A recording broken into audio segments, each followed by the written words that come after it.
Hi, welcome back guys. This is your friend, Lettuce Head Fanfics. Back with amazing fanfiction. This is the series of What If Deku Becomes Monkey King? Now before starting, please give this video a like and subscribe to the channel if you want more videos like this. Now let's get into the fanfic. They say anything's possible in a world filled with extraordinary people born with the power known as quirks. But before the dawn of quirks, there was a legend. A myth of a being who shook the heavens, deemed extremely powerful. This being instilled fear in those who harmed the innocent, and anyone who looked into his eyes would never be the same. Then he disappeared, and the next generation of heroes emerged, including one who held the title of #1 hero. Yet, despite achieving that title, he was far from the power of the legendary figure from the past. In the city of Mizudafu, a young man named Izuku was struggling on the ground, coughing up blood after being attacked. "That's what you get, you quirkless freak," one of his attackers shouted. "Yeah, you better learn to think about what you've done," another added as they laughed and left him behind. Izuku slowly got up, groaning in pain. "Well, it could have been worse. But no matter what they say, I still won't give up on my dream." He steadied himself, reflecting on the challenges he faced. "Honestly, they don't have anything better to do. They don't understand what I've been through for 10 years of my life. But I still have my mom, even if she's a worrywart." Just then his phone rang, pulling his attention away. "Izuku, where are you? School's already over and I haven't seen you," his mom's voice came through. "Sorry Mom, I just had a run-in with you know who," he replied. "Sigh Izuku, I know you don't want them to get in trouble, but this is getting out of hand. The teachers won't listen, and the principal sides with the ones who hurt you. Please, just once, fight back to protect yourself." "Okay, Mom, when it's absolutely necessary, I'll fight back." "Good. Now hurry up, we're having Katsudon." After hanging up, Izuku sighed, checking his body for pain. "It's been 8 years. I haven't told her, but I've been to the doctor, and they say I'm 100% quirkless. So why do I heal so fast if this isn't a quirk?" As he walked home, he didn't notice his reflection showing someone else, a figure holding a staff, dressed in traditional clothing with a monkey tail. Chapter 1. Meeting Sun Wukong. It's been 3 months since Izuku decided to train his body while helping the community clean up the municipal beach park, which was littered with garbage. He was close to finishing up, having worked out before. The motivation stemmed from a near-tragic car accident that almost took his mother from him. Thankfully, she only sustained minor injuries, which pushed Izuku to help her get back in shape. However, it was challenging when men looked at his mom inappropriately. He would glare at them during shopping trips. He also received attention from girls, and on rare occasions, modeling companies approached them, asking if they wanted to model for their brands. His mom encouraged him to try, but he had to hide his face when they saw his picture without a shirt. After taking a breather and grabbing a bottle of water, Izuku sighed. "Man, what a workout. I'll be done here soon, and people will likely enjoy this place again." As he grabbed his bag, he felt a sudden pain in his head. "These headaches are getting frequent," he muttered. The pain intensified, causing him to collapse onto the sand. He screamed as the world spun around him, and then he succumbed to unconsciousness, his body lying on the beach, unaware of the dim light covering him. Somewhere filled with lush flowers, Izuku lay until he opened his eyes, confused about his surroundings. "Where am I?" he asked, walking around, feeling a sense of familiarity. He spotted some fruit, picked one, and took a bite, savoring the taste. "Wow, this is a first," a voice said, catching his attention. "Hey, up here little man." Izuku looked up to see someone in a tree who resembled him. The figure laughed. "It seems you're figuring it out. Not bad for someone who hasn't used his powers yet." The person jumped down, and as Izuku looked at them, another headache struck, flooding his mind with images of himself and others until he focused on the figure before him, whose eyes glowed. "Who are you?" Izuku asked, bewildered. He just grinned, grabbing the fruit out of Izuku's hand and started munching on it. "Well, it's been a long time since I've had another reincarnation, but allow me to reintroduce myself." Saying this, he jumped into the air until he landed on a cloud, folding his arms together.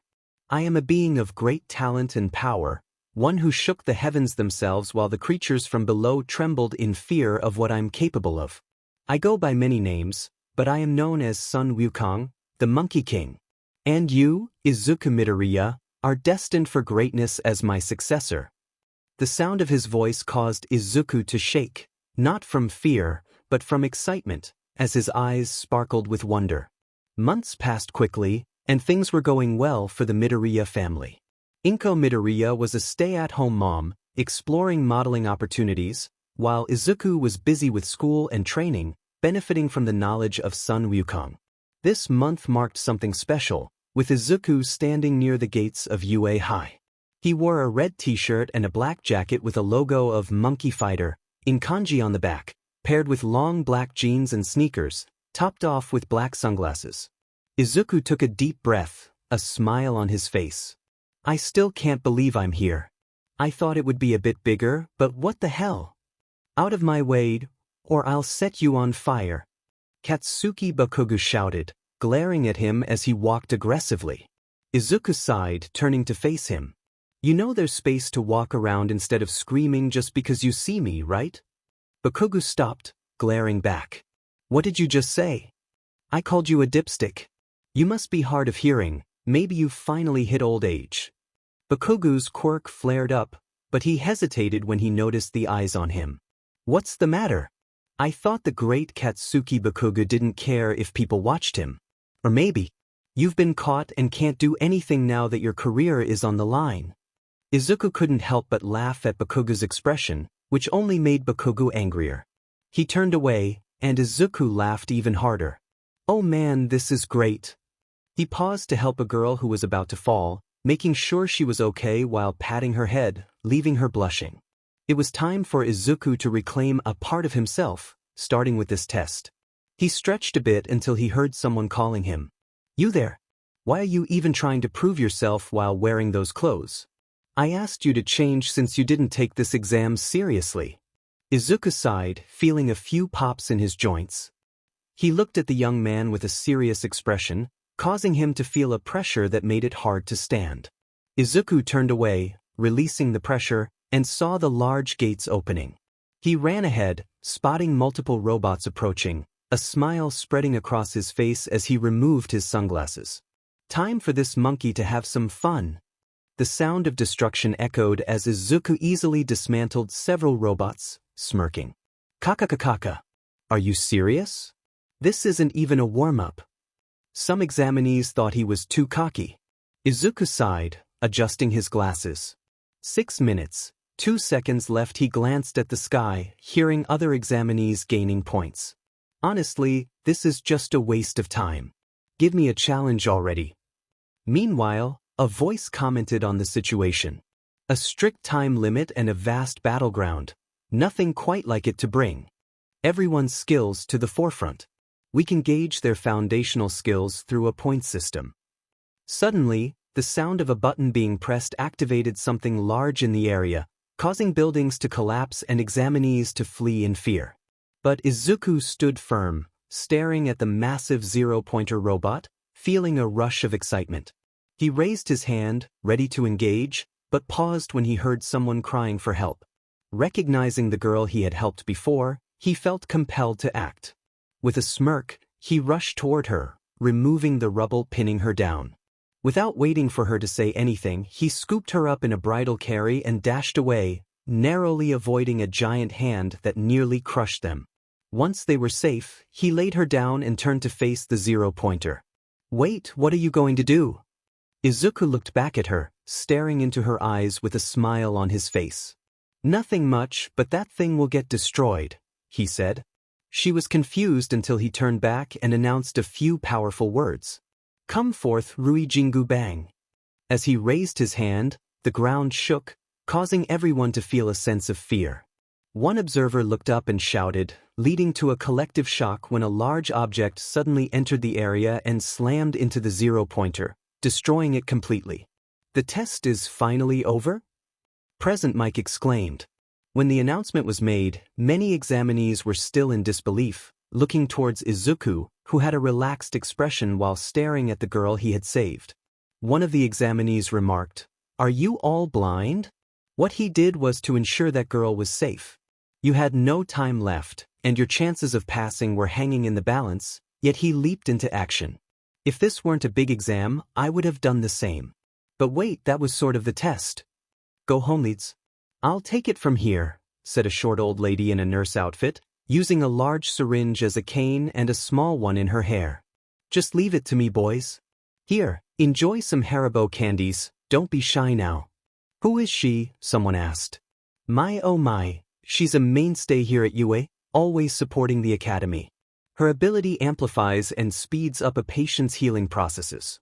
Her presence allows UA to conduct their over-the-top entrance exams. Without her, they'd struggle to justify them. The youthful heroine, Recovery Girl. When Recovery Girl approached Izuku, she asked if he had any injuries, but he simply shook his head and pointed towards the girl. It looks like she sprained her ankle. After that, she went to the girl and gave her a gentle kiss on the injured area, causing it to glow. When the girl felt her ankle heal, she thanked Recovery Girl and attempted to stand, only to almost fall. Izuku quickly caught her. You won't be able to walk if you're tired, little lady, he said, causing her to blush as he leaned closer with a mischievous smirk. When he turned his head, the large object that had destroyed the zero-pointer vanished. So, this is the second time we've met, or is it the third? What's your name? I might call you little lady if you don't tell me. Ochako Uraraka, she replied. With a name like that, no wonder you're cute, Izuku said, making her blush even more as he laughed. A week passed, and Izuku was busy practicing, drenched in sweat while shadow fighting, feeling his dormant powers getting closer to being unleashed. Suddenly he stopped with a sigh. Man, what a letdown, he said, wiping the sweat from his brow. He looked around his larger room, pleased since he and his mom had moved out of their apartment to a bigger house. He liked it better without neighbors who spoke poorly of him and his mom. Speaking of her, she wasn't home. She had received a call from a fashion model agency. Izuku chuckled, glad she was happy, but he hoped he wouldn't have to confront anyone who got too close to her. Just then the doorbell rang. Izuku opened the door to find an envelope with the UA insignia. After closing the door, he opened the envelope and was surprised to see a disc that activated. With a lazy look, he destroyed it and read the letter, laughing at the news that he had placed first with a score of 200, even beating All Might's score. Well, this is My Hero Academia, but I'm glad I passed, he said, glancing disdainfully at the destroyed disc. There's no point in hearing what he has to say, he'll always be a hypocrite in my eyes, and nothing will change that. Taking a deep breath, Izuku went into a stance. Let's see how well I can do those moves of Re-Taekwondo. Next chapter, first day of school. The results of the practical skills entrance examination were in. Though he earned 0 rescue points, Bakugo placed second, targeting the 1P and 2P villain bots, intercepting them to lure them into explosive blasts as they weakened during the second half of the exam. Meanwhile, another participant made the test interesting by taking down the 1P, 2P, and 3P with ease, gaining rescue points while saving someone and defeating the 0P. We've had entrants face off against that thing in the past, but it's been quite some time since someone destroyed it like that. I couldn't help but shout, yeah, when I saw that. But it seems the case with this Midoriya kid is that he doesn't take things seriously. Who cares about that? I like that kid so much that he made me throw my hands up and go yeah. Geez, what a din Izuku Midoriya, huh? The kid seems interesting enough, and the way he moves. I wonder who teaches him how to fight. Meanwhile, inside an office, an individual enjoyed a cup of tea while going through various lists on his computer until he received a call from an old acquaintance. My, it's been so long since I've heard from you, old friend, he said. Unfortunately, it's not a call about catching up. It's more about business, the voice on the other end replied. Oh, then pray tell, what sort of business is this? You've heard about the island that was suddenly destroyed, right? I had a feeling you were responsible for that, but why tell me this? Come now, you know how I operate. Plus, you know time is running out. I see. What exactly do you want me to do? You know for a fact you've got things handled. Nizu. When exactly is the sports festival? Nizu sighed and told his friend, who simply chuckled on the other end. Alright, fine. If there's any student there who catches your eye, you know how to contact me. Take care, Chimera. Yeah, you too, Park Mujin. With that, Nizu ended the call with a sigh, massaging the headache that was beginning to form. Of course it would happen. It's been so long since. Let's see if any of the students will be capable fighters when I make my decision. On the first day of school, Izuku was seen getting ready to head out, wearing a pair of shades to complete his look. Izuku, did you pack your tissues? What about your hanky? You can't leave without your hanky. Izuku laughed at his mother's concern. Don't worry, Mom, I've packed everything. Izuku, wait. He turned to receive a hug from his mother. I'm so proud of you. Please be okay, no matter who doubts you. Make sure to give it your all. Izuku smiled and waved goodbye to her. As he approached the classroom, he thought, honestly, if I think about it, there will be 36 students in the heroics class, so 18 to a class means 2 classes. When Izuku found the door, he noticed it was humongous, but he wasn't too worried. Well, maybe a little, considering he might have to deal with classmates who had big egos. Once he opened the door, he was immediately met with chaos. Don't put your legs on the desk. Don't you think that's disrespectful towards your classmates? No, as a matter of fact, I don't think so. Which middle school are you from anyway, you 2-bit extra? I'm from Somei Junior High School. The name's Tenya Ida. Somei? Well, aren't you an elite? Seems I've got a reason to challenge you after all. What nerve? You want to be a hero? As the two boys argued, everyone turned their attention towards the door, where Izuku stood, tired of the early drama. Ida walked towards Izuku but stopped when Izuku glared at him. Look, buddy, I know your name, so you don't have to introduce yourself. I see, but I would like to say that you must have misunderstood the nature of the practical skills exam. I was blind and completely misread you. I hate to admit it, but you were the better man. Izuku didn't buy it, keeping his glasses on as Ida felt an unexpected pressure. Tenya Ida? Don't think I'll forget your disrespect. From now on, we're just classmates, nothing more. He said it calmly, and Ida nodded, understanding. Deku. Hey, I know that hair. Izuku turned around to see someone he recognized. I'm glad I found you. Izuku smirked. And it's nice to see you too, Ochako. I'm glad you're in the same class. It would have been a bit boring without a familiar face. He moved closer, but Ochako pushed him back. Well, I'm glad, but could you take a step back? Izuku smiled at her blush. Okay, I'll listen. For now. Ochako lightly punched him and he laughed. Meanwhile, someone who disliked Izuku remembered how he stood up against him while he was on the ground. Don't think you're meant to be the best, because there will always be someone who can beat you, Bakugo. Bakugo, Deku, I swear I'm gonna beat you down. Ochako turned to Izuku. But I do wonder about today's ceremony. Or is it guidance counselor stuff today? Oh, and what will the teacher be like?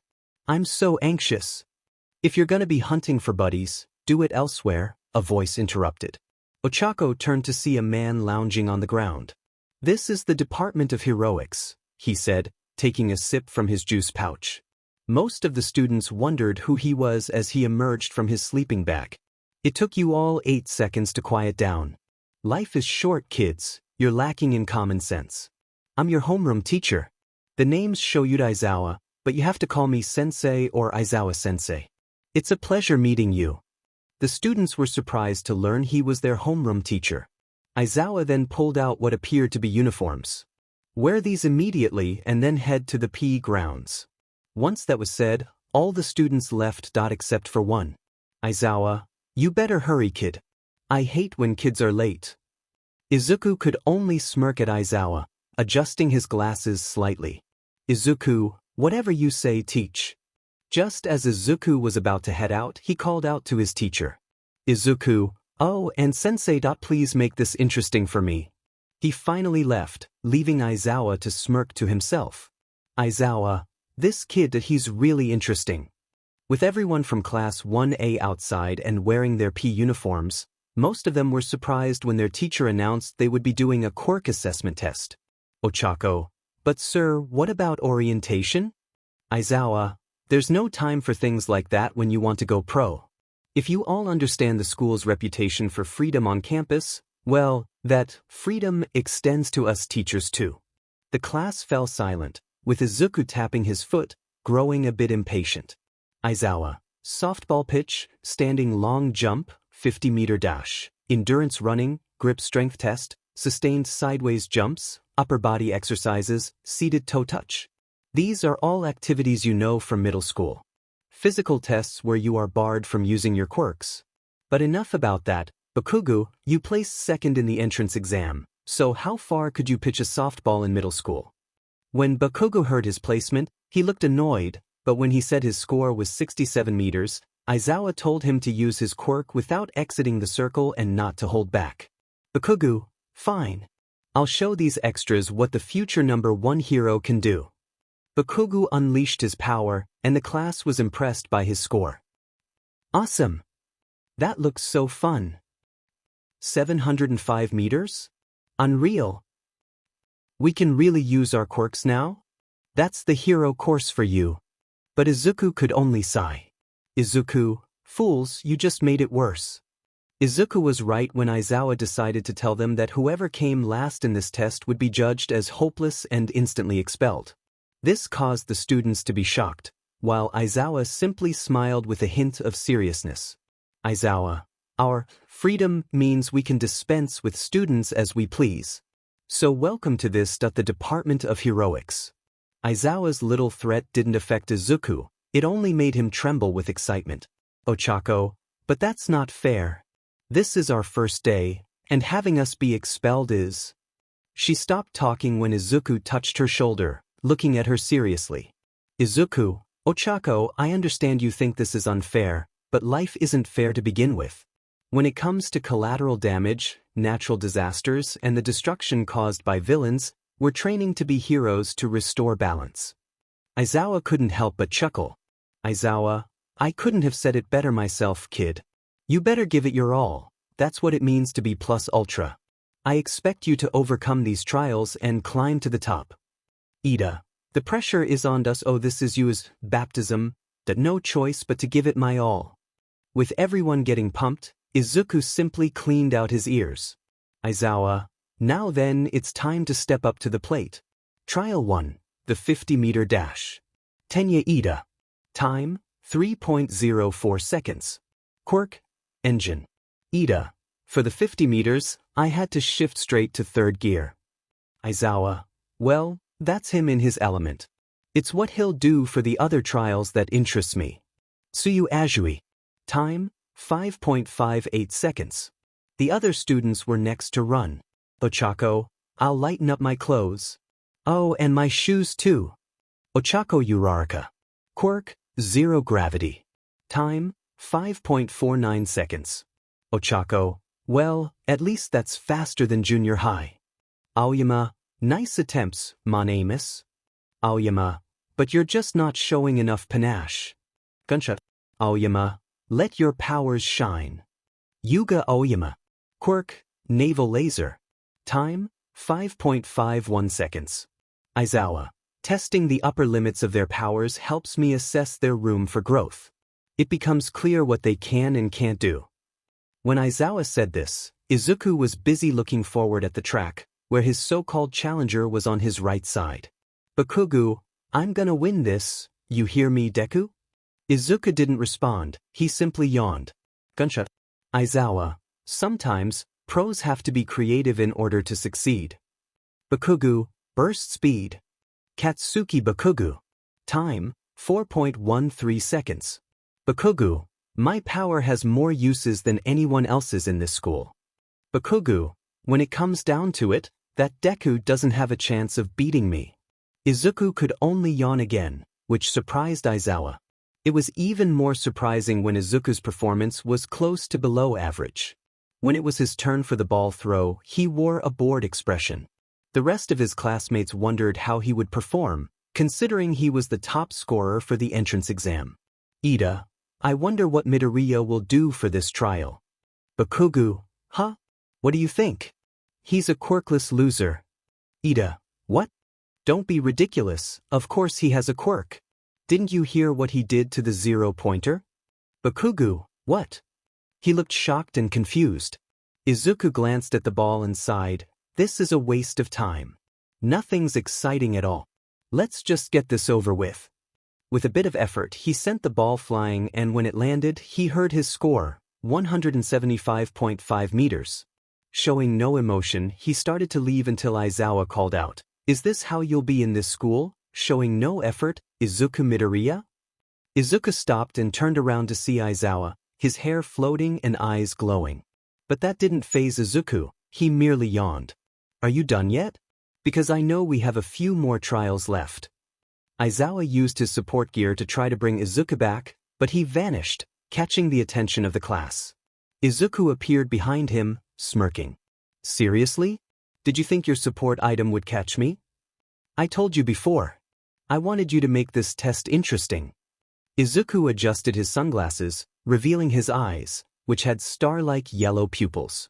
Sensei, you better make things interesting. Because that's when you'll actually see me get serious. With that, Izuku walked back towards his classmates, sunglasses on. At the end of the test, the class looked at their positions and sighed in relief, except for one student. What? I came in last place. And didn't even achieve my dream. It was a small young man with purple hair and ball on top, crying his eyes out. Aizawa. Oh, and also, no one is getting expelled. This caused the class to look shocked, but Aizawa grinned, explaining it was a logical ruse. One student suggested they should have said something, and the others agreed. Aizawa continued, but right now, this isn't over. He pressed a button, and a small platform appeared. Removing his support gear, he hopped onto the floor. This is another test for you all. If you don't want to participate, that's fine by me. However, those who wish to fight me will have their placement either go up or down based on whether they defeat me or lose. And you'll be fighting quirkless. So, who wants to fight? Confident students stepped forward while others chose not to participate. Meanwhile, Izuku was shaking with excitement. Now this gets my blood boiling. Chapter end. Next chapter, Fighting Quirkless Part 2. Izuku's POV. I couldn't hold back my excitement watching our teacher fight. He knew a thing or two about technique and how to take down his opponents. Most students couldn't even land a hit on him, except for one, a young man with olive skin and short blonde hair, whose mutant class quirk gave him an extra appendage, a tail with bushy brown hair.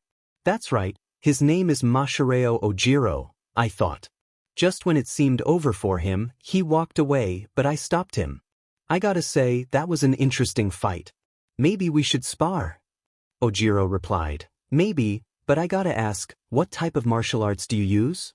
I chuckled while walking towards the stage, wanting to be last. Taekwondo. Ojiro looked shocked to hear my fighting style but couldn't say anything. I could tell he was thinking, that's the style he uses. The way he said it felt like he wanted to say more. Facing my teacher with a smile, Aizawa said, it seems you're the last person I have to fight. You better take this seriously. Okay, if you do the same, I replied. This confused him until he saw me in my fighting stance, raising my sunglasses. Because I'm going all out, so you better make this interesting for me. The other students were filled with different emotions. Some wondered when they would fight, others were excited, and some felt indifferent. As they took a step forward, they were captivated by the way Aizawa and I fought. Aizawa used his fists more than his legs to surprise me, but I easily avoided his punches. Seeing the boredom on my face, Aizawa got more serious, mixing in kicks that I dodged effortlessly. Is this all you got? I taunted, jumping back to give us space. Aizawa was taking steady breaths, while I wasn't even winded. I sighed, adjusting my glasses, then closed the distance in an instant, landing a tap on Aizawa's stomach that pushed him out of the platform. I stood victorious as Aizawa looked shocked but proud. I walked towards him, offering my hand. I hope I didn't hurt you too badly, sensei. Aizawa laughed, grabbing my hand and pulling himself up. It'll take more than that to hurt me, even though I felt you held back. Well, the fight was getting a bit stale, so what can you do? I shrugged.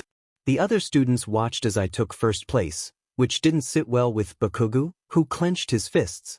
I won't let you win again, you hear me, Deku? I'll make sure you're nothing. With that, the test for Class 1A came to an end as they headed back inside. Aizawa, on his way to the teacher's lounge, was suddenly stopped by someone, causing him to groan. How's it been, Aizawa?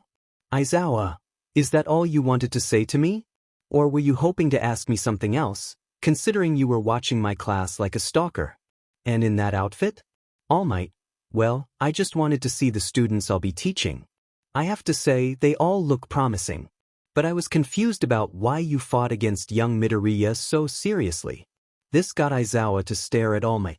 Aizawa, out of all the students in my class, why did you choose him specifically? Don't tell me you're picking favorites before you've even started. All Might rephrased his statement, but Aizawa stopped him. Aizawa? Izuku Midoriya. That kid is hiding what he's actually capable of.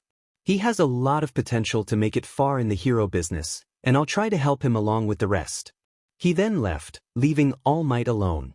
All Might, young Midoriya. Did you lie? Or was it something else? Right now, Izuku was on the train, going through his phone while dealing with a sleeping Ochako on his shoulders. He didn't mind it one bit. Izuku, what exactly am I missing? He wondered while sifting through his memories, but he still came up empty, making him sigh. Izuku, after that test, my classmates wanted to know me better, which was nice. But also weird for me considering how I was treated before. Having small conversations makes me tired, and I just want to sleep. Izuku then saw a picture of himself as a child with his mom, both smiling while wearing dobaks. He couldn't help but smile, feeling the movement of Ochako, who now rested on his lap. He softly stroked her hair. The next morning, Izuku and his classmates were finishing up their morning classes and lunch, which led them back to class to see what was on the table for their heroics class. Kirishima, I wonder what the teachers have planned for us today? Siro, hopefully, it's something interesting. I mean, Aizawa-sensei did say teachers have the liberty to teach how they see fit. Yaoyorozu, I wonder who our teacher will be for this class. I don't think they mentioned specifically who it will be. While everyone discussed their teacher, Izuku was busy doing something he hadn't done in a long time, listening to lo-fi hip-hop beats on his phone with his headphones on. Izuku, now this, I missed for a while. Suddenly, the door burst open, and in came the number one hero, All Might, appearing in all his glory. Izuku, not this Johnny Bravo ripoff. All Might, I am here. Kirishima, wow, check it out, it's All Might. Kaminari, whoa, this is going to be awesome. Tsuyu, is that his Silver Age costume? As All Might walked dramatically toward the front, he addressed the All Might, hello there, students. I'll be teaching you all the true meaning of being a hero. Today's lesson will be battle training. Bakugo, battle? This got Izuku's attention as he removed his headphones. All Might, however, what's a hero without the proper wardrobe? Pressing a button, he opened a wall that revealed individual cases for the students with their seat numbers. All Might, these cases contain each of your hero costumes. Make sure to suit up and meet in the training area. Once he said that, he left, and the students grabbed their respective cases. Izuku was the last person in the class, stretching a little before grabbing his case and walking out. He paused for a moment. Izuku, should I fight for real this time? Nah, too much work. Once he made up his mind, he headed toward the boys' locker room. The students finally arrived at the training area, all suited up in their hero costumes and ready to take on the challenge ahead of them. All Might, well, you newbies, you're looking very heroic. Now we can begin our lesson. Wait a minute, where is young Midoriya? The sound of footsteps was heard, causing the class to turn around. They were surprised to see Izuku with a serious look on his face, wearing a costume that gave him a primal appearance. His classmates compared their costumes to his, wondering about the mysterious origin of his outfit. Once Izuku got close to his classmates, one of them walked up with a smile. Wow, Midoriya, your costume looks amazing. It has this sort of mysterious aura. Izuku smirked at the compliment. And I must say, your costume looks amazing, Ochako, he said, getting close to her, lifting her helmet, and whispering something in her ear. This made her blush and punch him on the shoulder, causing him to laugh while she pouted. That's a badass hero costume, definition of unique for real, Kaminari said. I'll say that's way beyond manly, bro, Kirishima added with a smile. Izuku, patting Ochako on the head, thanked them both while saying their costumes looked great. Alright, now let's get started.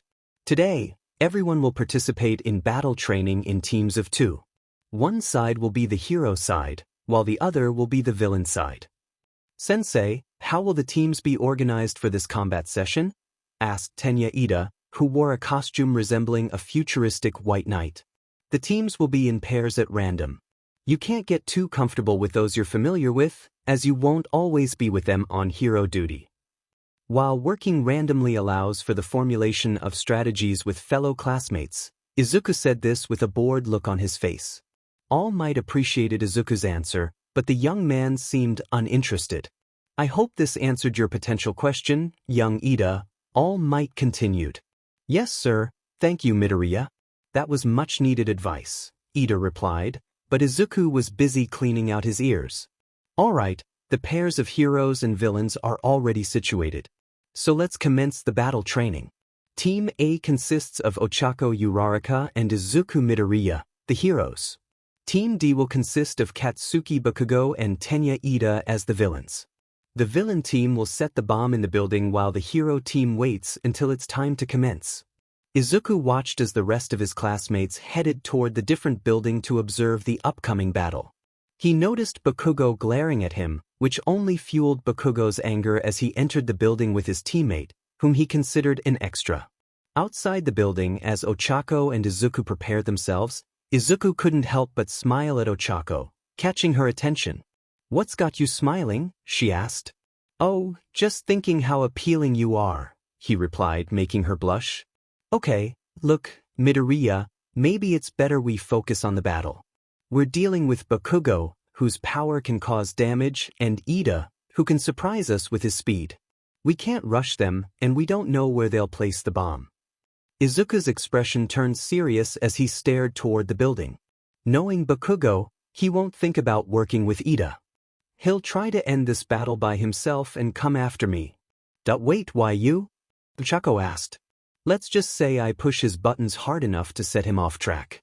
When this battle starts, he'll come after me and leave Ida with the bomb. That way, you can scout around to find it while I deal with the angry Bakugo. Aren't you a bit overconfident to take him on? She questioned. My dear, there is no overconfidence when I know just how powerful I am, he said, grinning with pure confidence. I'm someone who's going to take the world by storm. As Izuku and Ochako ventured into the building, everyone watching the combat training gathered in the monitor room. All Might addressed the class. Okay, everyone, you all should think as well. The monitors displayed various shots of the building, allowing All Might and the students to assess the performance of the teams. Young Midoriya, this might help me understand if you have something to do with. No, I shouldn't think about it, but if you're helping the villains, this training will let me know. All Might thought as he and the students waited for one of the teams to make a move. At that moment, Izuku and Ochako entered the building through an open window. We've infiltrated successfully, Ochako announced as they landed on the floor. There are a lot of blind spots, so be careful not to get caught off guard, Izuku advised as they walked through the hallways. With his hands behind his head, he kept his senses sharp until he heard footsteps. A smirk crossed his face.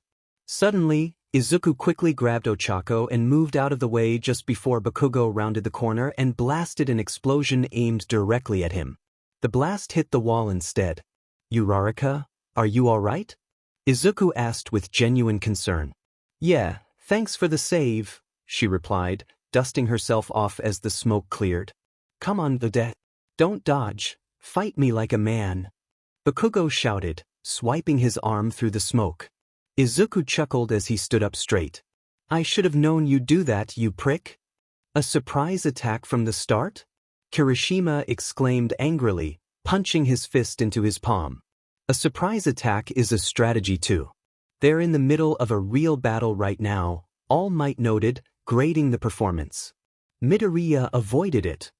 Mina cheered. There goes Bakugo. Kaminari warned as they saw Katsuki charging straight toward Izuku on the monitors. I won't do so much damage that this fight gets stopped, but I'm gonna get close. Bakugo yelled, aiming a right hook at Izuku. Before Bakugo could connect, Izuku countered by grabbing his arm, lifting him above his head, and crashing him down to the ground with authority. What the hell? Did he read my moves? But how? He's not supposed to be that good. Bakugo thought as he hit the ground, feeling the force of the throw and the pain radiating through his back. Wow, he's like a martial arts sir. Ochako cheered, impressed by Izuku's amazing counter. In the monitor room, everyone raised their eyebrows, not expecting Izuku to move so swiftly. Kaka Bakugo, when will you learn? Izuku began as Bakugo got back up. You usually start with a big right swing. How much do you think I've been watching you? I wrote an analysis for all the heroes I thought were amazing in my hero journals. In the notebook you blew up and threw away. What? Bakugo shouted in bewilderment, recalling the day he had thrown out Izuku's notebook through the window. Coincidentally, that was the same day Bakugo had said hurtful things to Izuku, who would later save him from the sludge villain. The name, Deku. The same one you used to call me useless. Well, guess what? I'm done being your punching bag. I have 10 years' worth of untapped rage that needs to be let out. Katsuki stood tall, Izuku's words now etched in his memory. Deku. If you keep going, I'll never forgive you, Kaken. Katsuki remembered the day Izuku first stood up to him. He had been a small, trembling child, defending another boy from Bakugo and his friends. Izuku's face had been full of tears that day. But now, 11 years later, the picture was different. The person standing before him was no longer a weak child. Izuku had transformed into a strong young man, his expression one of determination and pride. Back then he had an aura of fear, now he radiated confidence and bravery. Izuku Midoriya was no longer afraid of Katsuki Bakugo. He was ready to face any obstacle in pursuit of his goals. His emerald eyes bore into Katsuki's soul, filled with raw power. Even though you were scared that day, you still didn't back down. After all the trauma I put you through, you never gave up and kept striving for your dreams. Look at you now. You're a completely different person. You have no fear at all. You will fight no matter the odds. And you will prevail. Katsuki's hands ignited with small explosions, his body burning with rage. That's what I hate about you. Having grown up in the same neighborhood, they had known each other since childhood. Let's go kill the enemy, young Katsuki had said, pointing towards a gate that read, "No trespassing." Okay, his friends had cheered, eager to follow him. Izuku, however, was more hesitant, trailing behind. Katsuki was the type who could do anything he set his mind to, a confident leader among the kids. But after his quirk manifested, he took a darker path. Hey, Bakugo, give me your status. What happened? Tenya asked through Katsuki's earpiece. Just shut up and defend. I'm really angry right now. Katsuki replied. I'm not asking about how you feel. Hey. But before Tenya could say more, the connection was cut off. He hung up, going off on his own like that. What is wrong with him? Geez. Meanwhile, in the monitor room, Kirishima said, what were Bakugo and Midoriya saying? Can't tell with just the cameras in a fixed position and no sound. Young Bakugo was talking to his partner over the small wireless radio. You can bring that plus the building's floor plan and this capture tape. Once you wrap this around your opponent, it shows that you've captured them, All Might explained. The time limit is 15 minutes, and the heroes don't know where the nuclear weapon is located, right? Mina asked. Yes. The heroes are clearly at a disadvantage. Mina noted, recognizing the urgency of the situation. Heroes should be able to turn the tables on whatever predicament they're in. Besides, didn't Mr. Aizawa tell you, too? You know, here we go. Plus Ultra, the students of Class 1A cheered their school's motto. Monsieur, Bakugo is, Aoyama began. Huh. All Might replied, looking towards the monitors. Back to the battle. Katsuki put his left hand behind his back, igniting an explosion. Izuku saw what he was doing and yelled to Ochako, "Yorika, go. Follow the plan while I deal with Bakugo." "Right," Ochako replied, making her way towards the upper floors. Bakugo propelled himself with explosions, but the look of boredom on Izuku's face infuriated him. He prepared for a roundhouse kick, only for Izuku to easily dodge it. Izuku retaliated by pushing Bakugo's midsection and then sending a spinning elbow to his face, launching him back to the ground. But Izuku wasn't done yet. He grabbed Bakugo by the leg, lifted him into the air, and sent multiple kicks to his chest and midsection. Bakugo struggled to get up, coughing but glaring at Izuku with hatred. "You Demon Deku. You still have that much energy even on the ground? You can't even catch your breath, and that's just a love tap." Izuku taunted, watching as Bakugo unleashed a barrage of mini-explosions. Izuku dodged them with ease, maintaining a look of boredom. "Why won't you take me seriously?" Bakugo shouted in frustration. "Am I not worth your time?" Izuku didn't respond but moved closer to Bakugo, who lunged to punch him, only to receive a knee to the jaw that made him stumble back. Izuku grabbed Bakugo's shirt, pulling him close and delivering multiple punches to his face, causing blood to leak from his eyes, nose, and mouth, leaving bruises in their wake. A kick sent Bakugo crashing into a wall, breaking it upon impact. "You're boring me to death, so make this entertaining for me." The rest of the class watched in shock as Izuku dominated Bakugo, who couldn't land a single hit amidst Izuku's relentless attacks. "Wow, Midoriya is something. Bakugo looks like he can't even get a hit in," one student exclaimed. "No kidding. And he's not even using his quirk. Speaking of which, we don't even know what his quirk is." "I thought it was that staff he used during the entrance exam when he destroyed that zero-pointer," another chimed in. "That's right. He just called out its name and returned it to its size after dealing with the zero-pointer." "Wow, that's a powerful weapon, but it looks like he hasn't used it since the start of the combat training," someone noted. "I wonder if we'll see him use it more often." Back to Izuku and Bakugo. The latter was becoming increasingly irritated at being humiliated in front of their classmates. Seeing the smug look on Izuku's face only fueled Bakugo's anger. As Bakugo lifted his gauntlet towards Izuku with a deranged smirk, All Might's voice rang out, "Young Bakugo, don't pull that pin. You'll hurt young Midoriya." The class gasped in shock, but Bakugo's next words made them pale. "Not if the BSD dodges." Just as Bakugo was about to pull the pin from his gauntlet, Izuku swiftly pushed his hand away, causing Bakugo to cough as he hit the ground hard. Izuku then covered Bakugo's face and pushed him down, cracking the ground beneath them. Bakugo, feeling a headache and unable to move, looked up to see Izuku towering over him with a bored expression. "I honestly thought you'd be smarter than that. I guess my younger self wanted to believe you'd change. How disappointing." With that, Izuku slammed his fist into Bakugo's midsection, causing him to cough up spit and blood before losing consciousness. Izuku sighed as he walked away, raising his right leg and speaking into his earpiece. "All right, Uraraka, your time to shine." He slammed his foot on the ground, shaking the building. Meanwhile, Uraraka, who had reached the floor where Ida was guarding the bomb, was in an intense game of cat and mouse. Upon hearing Izuku's voice in her earpiece, the building shook, causing Ida to struggle to maintain his balance. That was all it took for Ochako to reach the bomb, leaving a shocked Ida on the ground. Hero team wins. With that, the combat training for Team A versus Team D ended, with Team A emerging victorious. Class A was in awe of what they had witnessed, while All Might observed Izuku intently. Chapter end. Next chapter, USJ Part 1.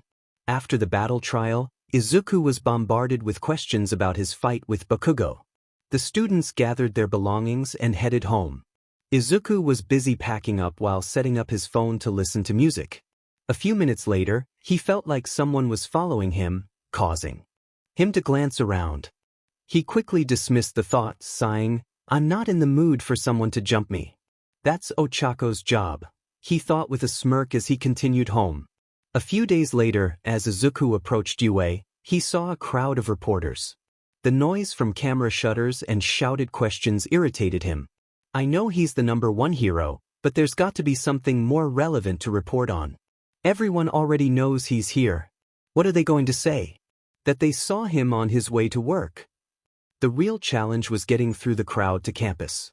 He considered hopping over the wall but dismissed that idea, knowing he'd get in trouble. Izuku sighed, realizing he would have to force his way through. As he approached the mob, one reporter spotted him. "You there?" A microphone was suddenly moved in Izuku's face. "What kind of lessons does All Might teach?" "Excuse me," Izuku replied. "I need to get to class," Izuku muttered, trying to push through the crowd of reporters. "Come on," another reporter urged. "Just a few comments. What did you think when you saw All Might at the teacher's podium?" Izuku remained silent, recalling the moment All Might had told him to be realistic and left him feeling disappointed. "Wow kid, way to be rude. It's just some basic questions. Come on." "I'm gonna be late," Izuku replied, glancing anxiously at the clock. "All Might isn't here right now," came the tired drawl of Mr. Aizawa, and Izuku felt a wave of relief wash over him. "You're interfering with class. Kindly vacate the premises." Mr. Aizawa stepped forward, pulling Izuku free from the throng. "Come on," someone yelled as Izuku jogged through the gate. "We just want to hear from All Might." "You don't want to do that," Mr. Aizawa said. Izuku turned back to see a woman with a microphone approaching the gate. "Can't you get him to tell us a little?" she began, but a loud clang interrupted her as a metal gate slammed shut.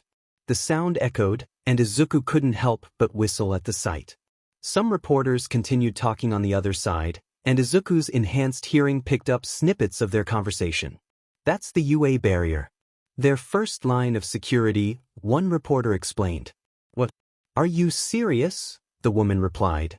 "If you don't have an ID card or a guest pass, the UA barrier closes automatically. The school has sensors everywhere. No reporters ever gotten in," the other reporter added. Mr. Aizawa snorted as he passed Izuku on the way into the building. Izuku made it to class just minutes before the bell rang, and Mr. Aizawa walked in just after. He set a stack of papers on his podium. "I hope you all took the chance to rest after yesterday's battle trial.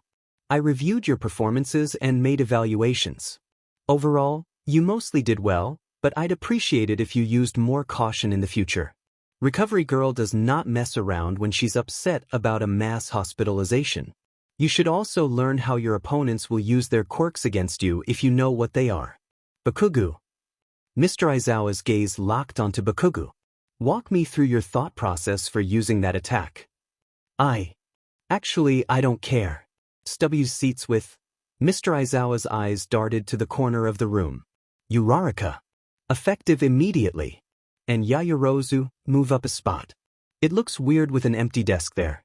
I'll inform your other teachers of the change." Izuku chuckled as Bakugo clicked his tongue and moved to the far corner. Uraraka beamed at Izuku as she took the seat in front of him, and he returned her smile, wider than hers. Yaoyorozu moved calmly, taking her new seat with ease. "It seems we're now neighbors, Midoriya, Tokoyami," she said. "We are humbled by your presence," Tokoyami replied. "Nice to meet ya." Tokoyami's quirk popped out of his collar, adding a playful touch to the moment. "Now that that's over with," Mr. Aizawa said, "let's continue with the evaluations. Bakugo, as I was saying, you can't run around throwing tantrums. You're talented. Stop wasting it." "I know." "Midoriya, I saw how you effectively turned the battle in your favor, but it seems you prefer to wait for an opportunity to fight seriously. Keep that in mind and learn to fight like your life depends on it." Izuku nodded, a smirk on his face, appreciating the feedback from his teacher. Right then, next up, the homeroom announcements. "I know I'm springing this on you out of nowhere." The class tensed up, wary of Mr. Aizawa's unpredictability. "We need to pick a class representative," he stated. The class deflated.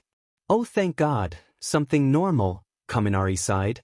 Then the shouting began. Everyone volunteered themselves, passionately making their cases.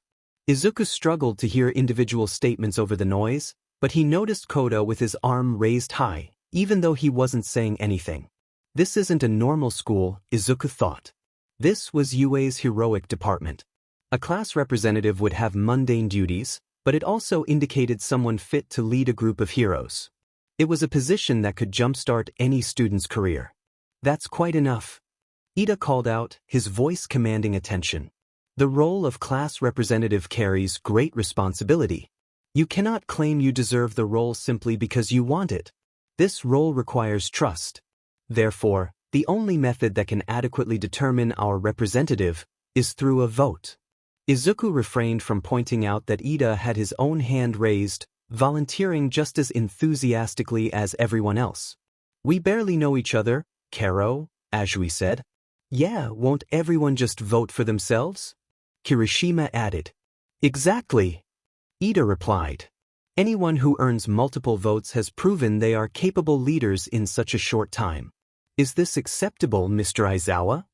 I don't care as long as you choose someone by the end of homeroom, Mr. Aizawa said, wrapping himself in his sleeping bag. Izuku taps his pencil against his chin, contemplating a difficult choice. Ida, though strict and serious, has a good personality for a leader. He's uptight but means well, and would do a good job. On the other hand, Yaoyorozu is incredibly smart, which is essential for using her quirk. She had even analyzed the live footage of the recent battle and provided a detailed description on the spot. Ultimately, Izuku decides to put Yaoyorozu's name on his ballot. To his surprise, he sees 2 votes for himself. But I didn't vote for myself, Izuku mutters, confused. For real? Bakugo exclaims. 2 of you voted for Deku over me? Did you think we would vote for you? Shiro replies, unfazed. Fortunately, Bakugo doesn't act out with Mr. Aizawa present, allowing Shiro to escape unscathed. Despite the unexpected votes, Izuku realizes they aren't enough to make him class representative. However, they do secure him the position of vice representative under Yaoyorozu. He stands lazily in front of the class, arms crossed behind his head. So your class representative is Yaoyorozu, with Midoriya as her vice, Mr. Aizawa announces, emerging from his sleeping bag. Thank you for your faith, Yaoyorozu bows. I won't let you down. Yeah, same as she says, Izuku adds nonchalantly. After lunch, the class returns, but an alarm suddenly blares, sending everyone into a panic. Students are climbing over each other, pushing and nearly injuring their classmates. Only Ida and Uraraka seem prepared to help everyone get organized until they feel an intense pressure in the air. The source is Izuku, whose irises have turned red with yellow. Cross-like pupils hidden behind his sunglasses. Would somebody please explain to me why students at this prestigious school in Japan are running around like this and injuring each other? You are all UA students. Get it together now. His commanding voice makes everyone flinch, reflecting on their chaotic behavior. The media accidentally tripped the alarm, and the teachers are handling it. I want everyone to help those who are injured. The rest should return to eating as if nothing happened. After that, head back to your classes in an orderly fashion. Do I make myself clear? As soon as he finishes, everyone quickly complies, moving in an orderly fashion. Izuku calms down, allowing the pressure he created to subside. He looks at his classmates with an apologetic expression. Sorry about that, guys. I had to do something and that was the fastest way to get your attention, he explains. Those who see him as a good person reassure him that it's all right. Thank you, Midoriya, for your quick actions.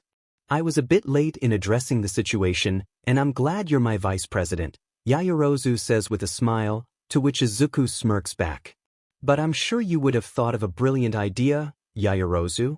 Your intelligence isn't the only thing I admire about you, and I look forward to helping you as you will help me, he replies, patting her on the shoulder. Unbeknownst to him, he catches the attention of a pouting girl and another who blushes at his words.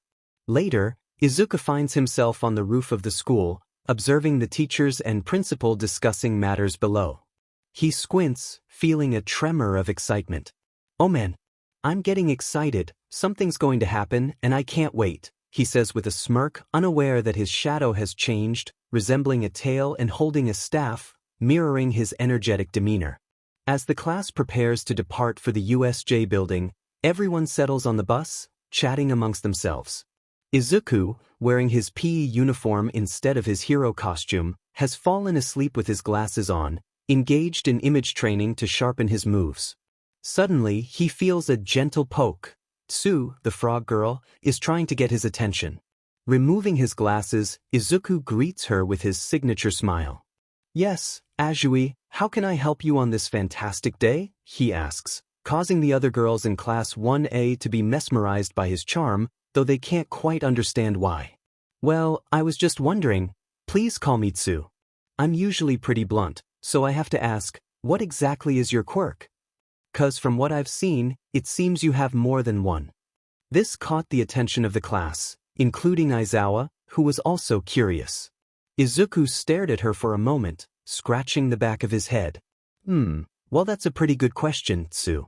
The thing is, even I don't know, he said with a laugh, which left his classmates in shock, even Aizawa looking perplexed. "Midoriya, what do you mean you don't know? Are you telling me you haven't tried to train for 10 years? Kirishima asked. Izuku raised his eyebrows at that. "What's there for me to train with when I was thought to be quirkless ever since I was 4 years old?" Silence fell over the bus as the girls stared at Izuku, while some of the guys wondered what his life had been like. One, however, clicked his tongue while looking out the window. "I'm sorry, man, I didn't know Kirishima started, but Izuku stopped him with a simple pat on the shoulder and a smile. "Hey, no worries. That's all in the past, so no pity party for me. I'm content with what I have now," he said, showing his signature smile. His warm aura made his classmates feel protected. "And who would ever have pity towards someone like you?" Izuku sighed at this and could only laugh, which made Bakugo snarl at him. "And what's so funny, Deku?" "I'm laughing because at least I don't need praise to slide my ego like you. Unlike me, I don't throw temper tantrums when I lose for the first time, Bakugo." This made Bakugo stand up, and Izuku did the same, both boys walking toward each other, one furious, the other wearing a cocky expression. However, Shiro, Ida, Tokoyami, Shoji, Mineta, and Sato stopped Izuku from going further, while Kaminari, Kirishima, Aoyama, and Koda held back Bakugo. The girls of Class 1A were unsure how to react to the intense situation between the two boys, with Bakugo shouting at Izuku, who simply smirked. Aizawa quickly restored order, leading Bakugo back to his seat, while Izuku flipped him off and laughed. As everyone returned to their seats, they tried to lighten the mood by discussing their quirks until they finally arrived at the USJ. "Alright, enough chit-chat. Everyone off the bus, we're here." Once he said this, the students got off the bus and were met by a hero in a white spacesuit, known as Space Hero. Ochako couldn't contain her excitement about meeting her favorite hero. "Hello, students. I'm the Space Hero here in the USJ. You'll be training your quirks to see how they can be useful in various disasters. My quirk is Black Hole, which I use for rescue. However, it can also be dangerous if I'm not careful. So for today's lesson, you'll learn to effectively use your quirks to save people," 13 explained to the class. Meanwhile, Izuku was busy smiling as he stared at the center of the U. Suddenly, the lights flickered, drawing the attention of the students and the two heroes. They saw a shadow forming, followed by multiple villains emerging from a shadowy portal, including a young man covered in hands and a bird-like creature. Izuku stepped forward in excitement. "Whoa, cool. They even brought fake villains for the USJ," Kirishima said, but Aizawa quickly corrected him, stating that those weren't fake villains. This alerted the class, and Aizawa prepared to fight, instructing 13 to protect the students. "Are you sure you want to do that, sensei?" Izuku asked, but Aizawa, placing his goggles on, replied, "You can't be a hero while being a one-trick pony. I know you want to help, but your and your classmates' safety is my utmost priority." With that, he jumped into action, and Izuku sighed, shouting for Ida to run back to UA for help. Unfortunately, before Ida could respond, a mist enveloped most of the class. "Unfortunately for you all, I won't allow anyone to escape. It's unfortunate for you to die here," the mist quirk user declared as the mist surrounded them, sending them to different zones within the USJ. Izuku glared at the villain, who felt a shiver at Izuku's intense gaze, even as he smiled back. Next chapter, USJ Part 3. In the shipwreck zone, Izuku, Mineta, and Tsu found themselves separated. Underwater, Izuku held his breath as a shark-like villain approached. Before the villain could attack, Tsu kicked him away, using her tongue to hoist Izuku up toward the ship's hull, also tossing Mineta, who hit the ship with a painful grunt. Izuku shook his head as he saw Tsu climbing up the boat. "Thanks for the save, Tsu," Izuku said, to which Tsuyu replied it was no problem. Izuku looked over the boat and noticed many villains in the water. "It seems from the moment we got separated from the others, the villains were prepared to hurt us. From what I'm seeing, I can count at least 15 of them," he said, spotting one of the villains shouting at them to come down so they could hurt them badly. Izuku responded by flipping him off. "So what should we do, Izuku?" Tsu asked. Before he could respond, Mineta interrupted, shouting, "What do you mean we should do? We're not cut out for this. We just got out of junior high." Izuku looked at him with a bored expression before turning to Tsu. "Honestly, right now, we're outnumbered with just 2 of us and a literal child on the boat here. I'm not a child. I'm just being reasonable. We can't beat those villains, so it's better if we wait for the actual heroes to save us." Mineta protested, but Tsu and Izuku stared at him blankly, which made him upset. "If you want to cry, be my guest, but the heroes won't be here to save a dead man," Izuku said, his serious tone silencing Mineta. "Tsu, we have the element of surprise because they don't know our quirks. This could lead to our advantage," Izuku explained. "That's true. If they knew, they wouldn't have placed me in this zone. So what idea do you have in mind?" Izuku didn't respond verbally but pulled one of his hairs, revealing his staff, Rui Jingu Bang. He spun it around for a moment before turning to Tsu. "When I say go, you grab Mineta and jump as high as you can while I deal with these villains." On Izuku's signal, he jumped into the air, catching the villain's attention.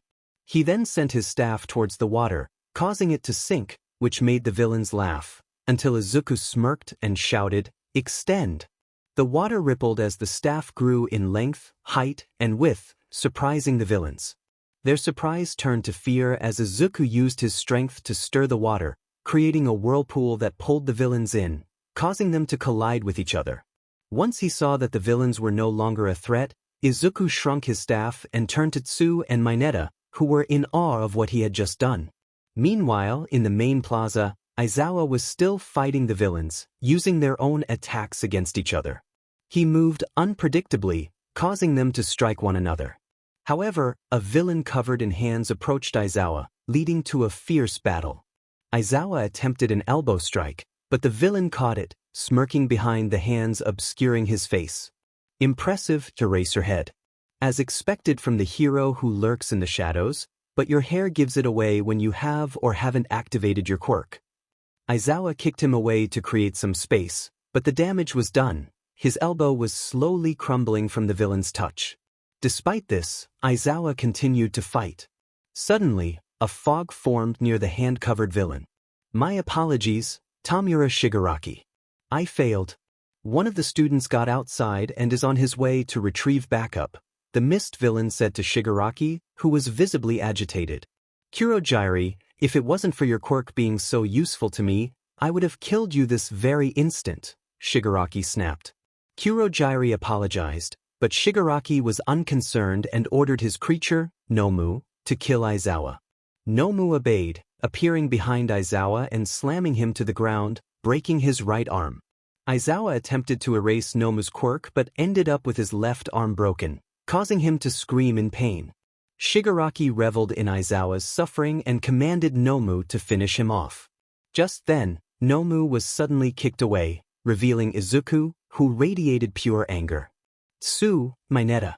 Take Aizawa-sensei from here please," Izuku instructed, his tone instilling fear in Tsu and Mineta. They quickly helped Aizawa away, just as Nomu reappeared in front of them. Izuku struck the beast with his staff, allowing Tsu, Mineta, and Aizawa to escape. This left Izuku, Nomu, Shigaraki, and Kurojiri, the mist user, trembling under Izuku's intense gaze. "You hurt my teacher and threaten the lives of those I consider friends. You're about to get humbled real quick," Izuku declared, twirling his staff with determination. Shigaraki glared at him and commanded Nomu to finish the job. The creature charged at Izuku, delivering a devastating punch, but Izuku stopped it with just his finger.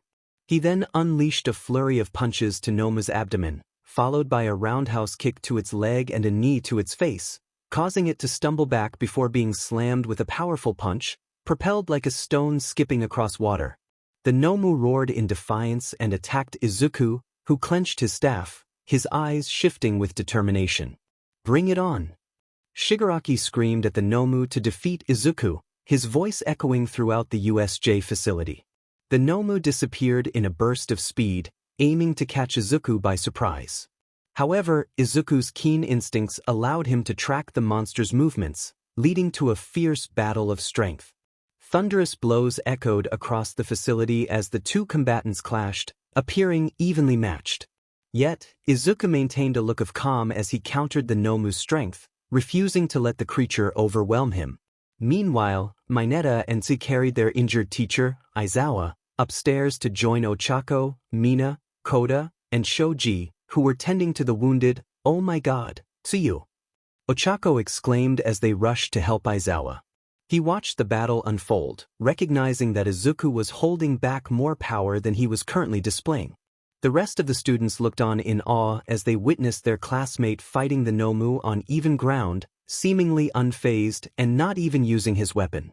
"I knew he was strong, but this is another level," Shoji remarked, astonished. "I never knew Midoriya could hold back this much strength." That villain mentioned the creature was designed to kill All Might in his prime, Tsuyu added, her classmates' eyes widening in shock. "What's going on here?" someone shouted as the rest of Class 1A arrived after dealing with various villains. They were stunned to see Izuku battling the Nomu.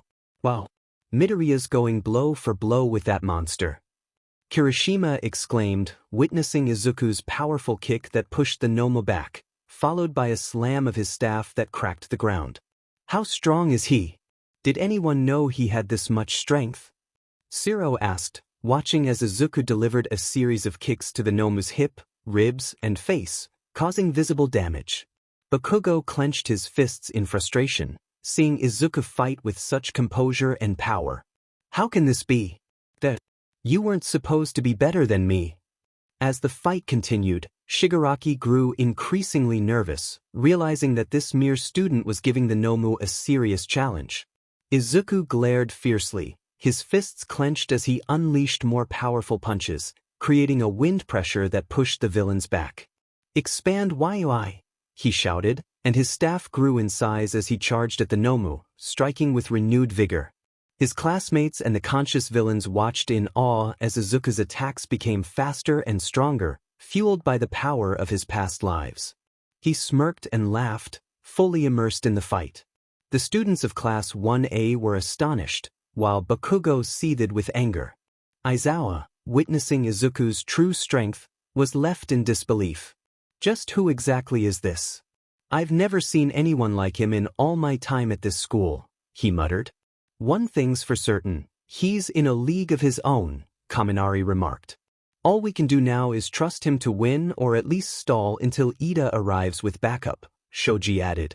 The girls who admired Izuku clasped their hands in prayer for his safety and victory, while the boys cheered for their classmate.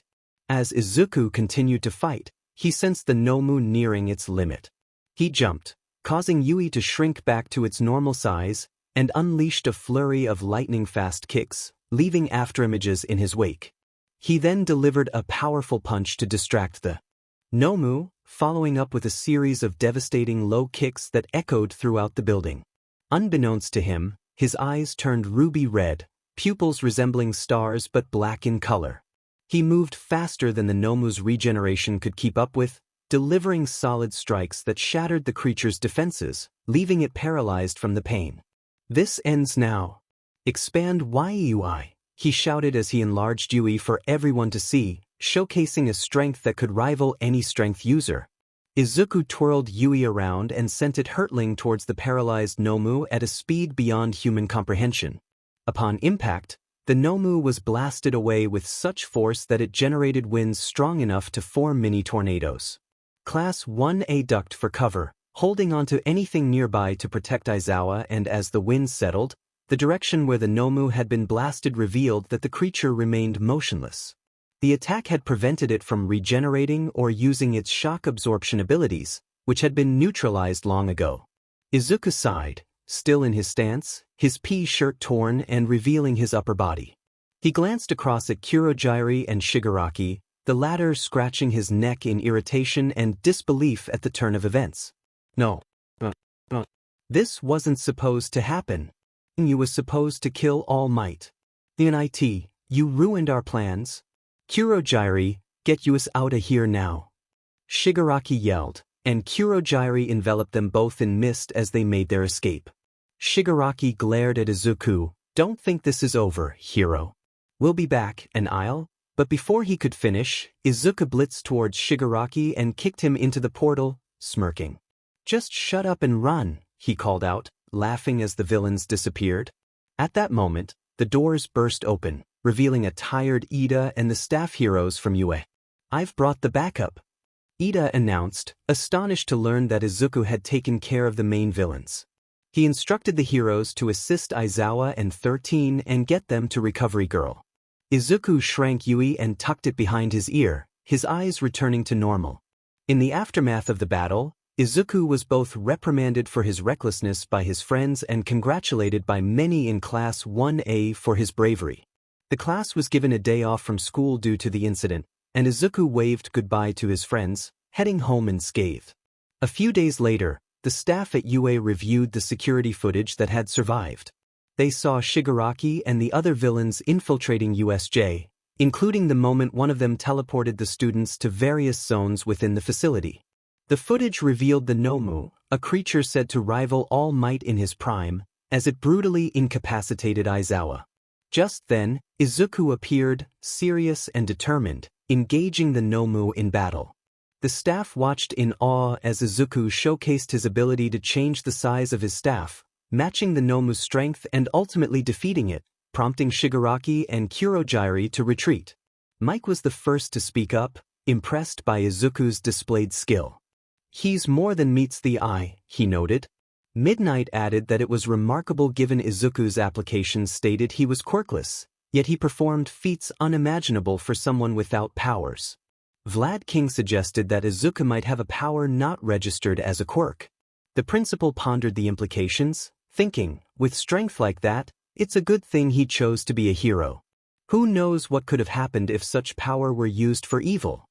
Meanwhile, All Might, in his weakened form as Toshinori Yagi, watched the footage, reflecting on the young man he had once told could not be a hero. His words haunted him as he witnessed Izuku's incredible feats, making him wonder if he had encouraged Izuku earlier, he might have seen him become his successor. After the staff left, only Nizu remained, speaking on the phone. My friend, it appears I have someone who can be registered for the tournament. Another day passed, and Izuku leaned on a railing, watching the waves at Dagoba Beach with a smile. The beach, once filled with trash, had returned to its former glory, and Izuku couldn't help but laugh. Man, how appealing is this, he said, admiring the crashing waves. His expression shifted as he narrowed his eyes and lowered his sunglasses. You know, it's kind of rude to sneak up on someone and stalk them for days on end, he remarked to the person who had approached him, their footsteps audible as they drew near. When Izuku turned towards the tall, slender man dressed in a formal black suit, he noticed the straight blonde hair that reached past his neck and sharp, narrow red eyes, often seen closed. Forgive me for following you, Izuku Midoriya. I wanted to gauge your potential, the man said, prompting Izuku to distance himself and glare. Look, I'm not in the mood for this. Who are you? Izuku replied, his eyes glowing with intensity. The man bowed slightly. My name is not important, but for now, call me Judge R. I'm here to inform you that you, Izuku Midoriya, are one of the competitors invited to participate in the GOH tournament. Izuku narrowed his eyes, his mind racing at the mention of the tournament, where he could face strong individuals. And what if I refuse? He asked. Then you won't be able to fight the participants who will challenge you, Izuku Midoriya, Judge R replied. Izuku chuckled, all right, I'll join. But only if you and I fight first. He smirked, wanting to gauge the man before him and see if he was getting rusty. Later, Izuku opened the door to his home, where his mother noticed his bruises and questioned his injuries until she saw the smirk on his face. "I can't wait to fight them," he said, his craving for battle intensifying. Meanwhile, Judge R stood before a man named Mubong, who had spoken to Niza before.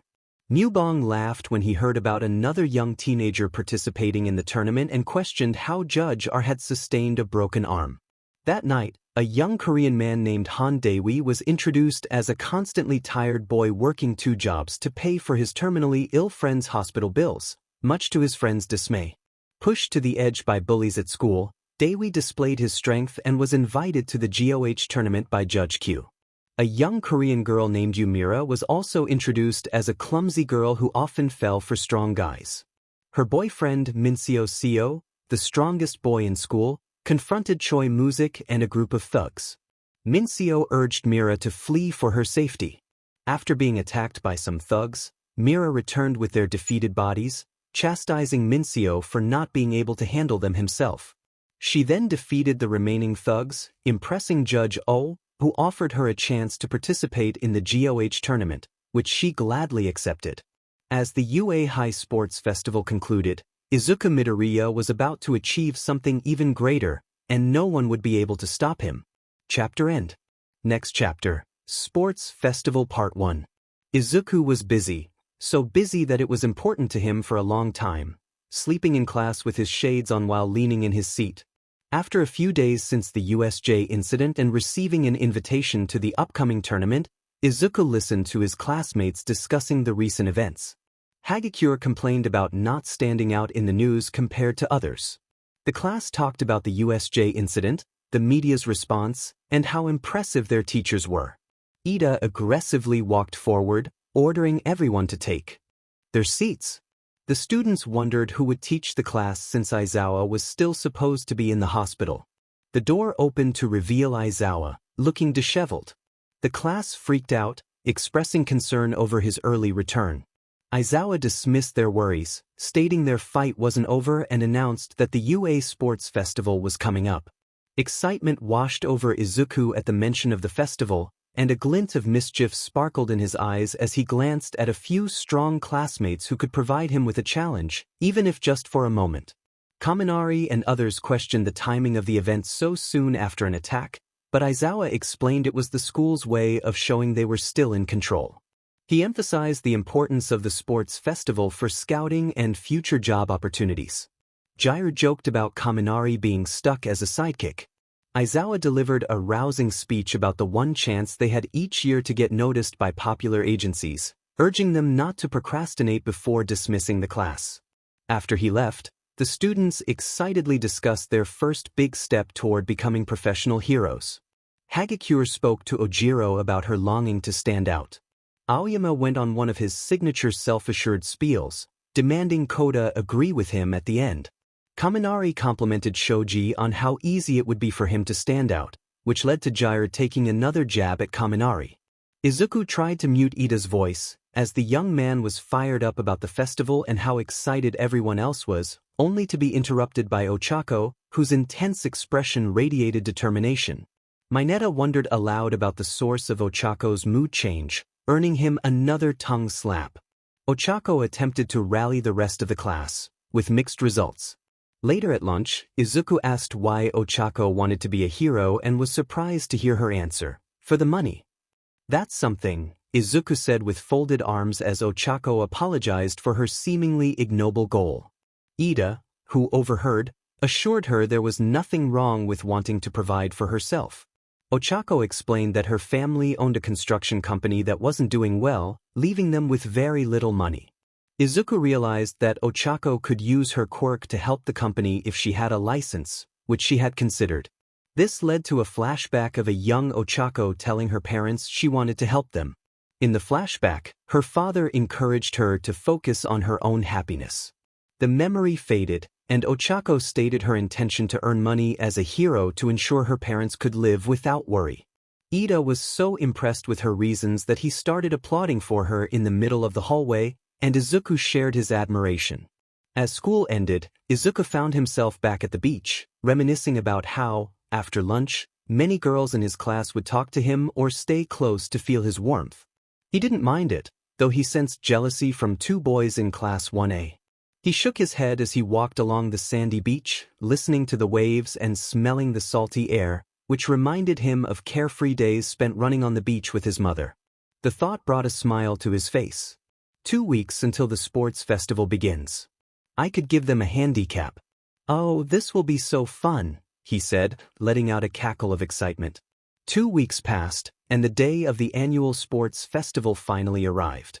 People from all over Japan tuned into the historic school event, with heroes scouting the new generation of students poised to lead a new era. Class 1A waited in the back room, dressed in their assigned PT uniforms.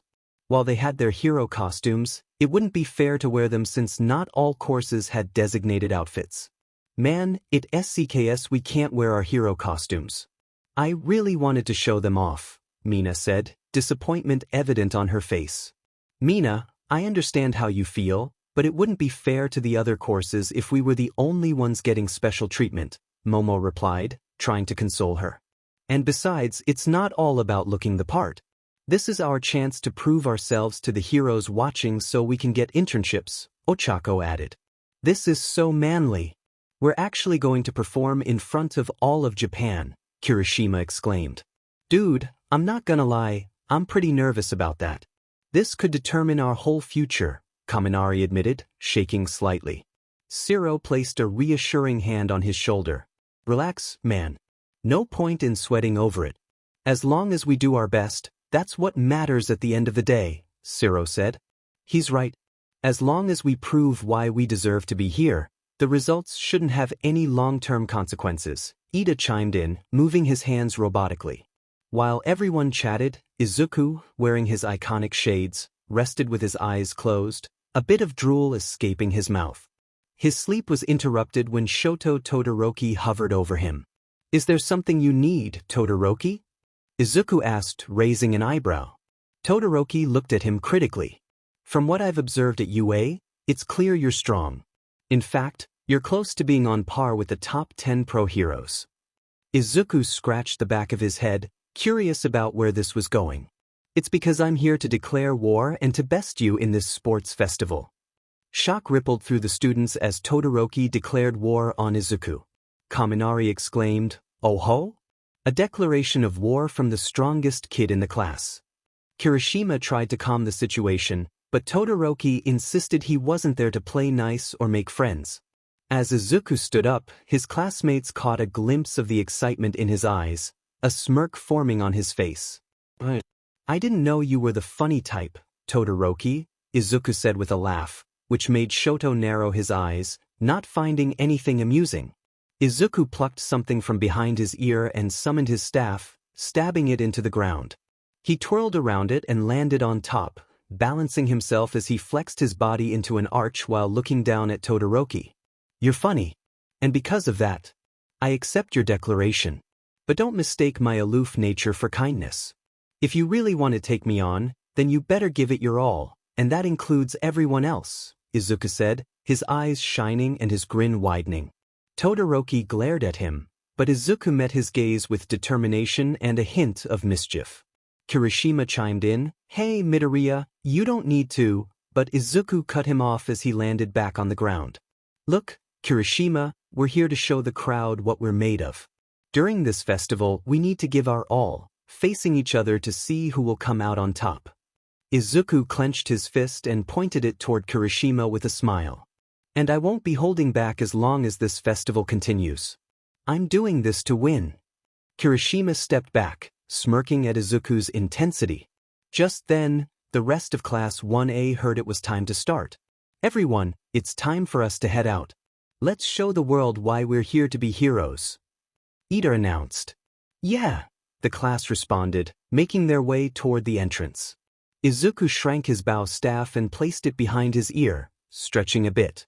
A grin spread across his face as he took off his uniform top, revealing a white tank top, and wrapped it around his waist.